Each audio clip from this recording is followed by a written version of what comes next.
This looks like an ordinary silver dollar, but hidden inside this coin is something designed to kill you in seconds. It's called an L pill, and in 1960, the CIA gave one to U-2 pilot Francis Gary Powers, with explicit instructions: if you're captured, use it. He didn't, and that decision changed the Cold War. The U-2 spy plane was supposed to be untouchable, flying at 70,000 feet. That's twice the altitude of commercial aircraft. At that height, the air is so thin that if your pressure suit fails, your blood literally boils. The U-2 was flying higher than any Soviet missile could reach, or so they thought. On May 1, 1960, Francis Gary Powers took off from Pakistan on what was supposed to be routine surveillance. 4 hours later, he was a prisoner. But here's what makes this story fascinating. It's not about the plane that was shot down.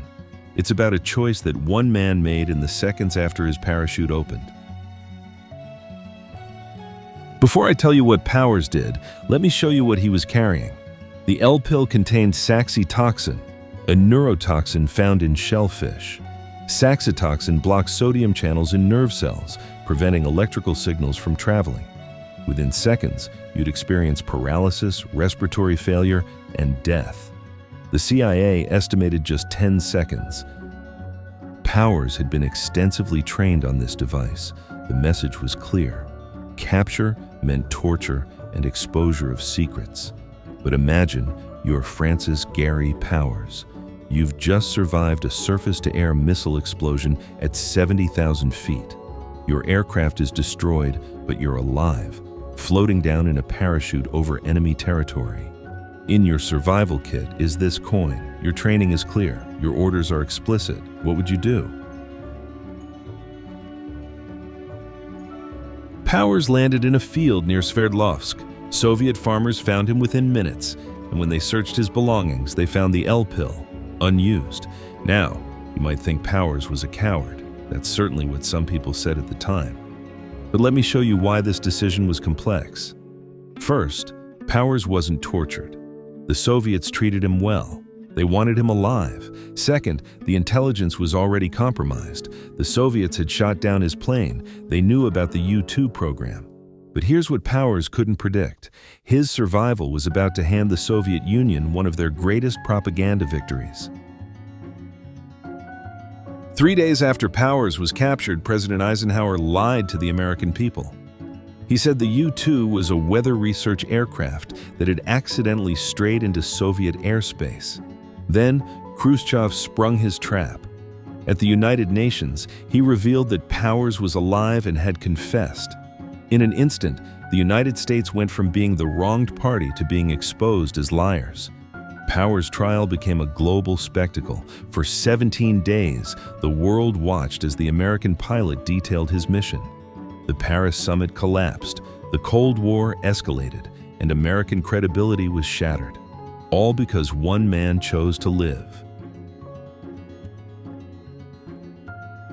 But here's where this story gets really interesting. What if Powers made the right choice? Think about it from a game theory perspective. If Powers had used the L pill, he would have become a martyr. The Soviets could have claimed anything about the U-2 program, and Americans couldn't contradict them. By surviving, Powers actually limited the propaganda damage. Yes, he revealed secrets, but he told the truth accurately. Powers' cooperation was actually quite limited. He revealed operational details that were already compromised, but he protected sources and methods that really mattered. More importantly, Powers' survival revealed something profound, something about human nature versus institutional expectations.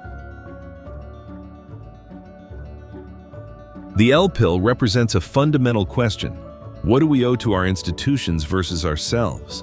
Powers was eventually exchanged for Soviet spy Rudolf Abel in 1962. He returned to America not as a hero, but as a man who had chosen survival over sacrifice. And here's what I find most fascinating. Powers' choice to live made him human in a way that martyrdom never could. The Soviets expected a fanatic. Instead, they found a man who wanted to see his family again. And maybe that's the real lesson. In a world where institutions demand absolute loyalty, Power's decision to preserve his humanity might have been the most subversive act of all.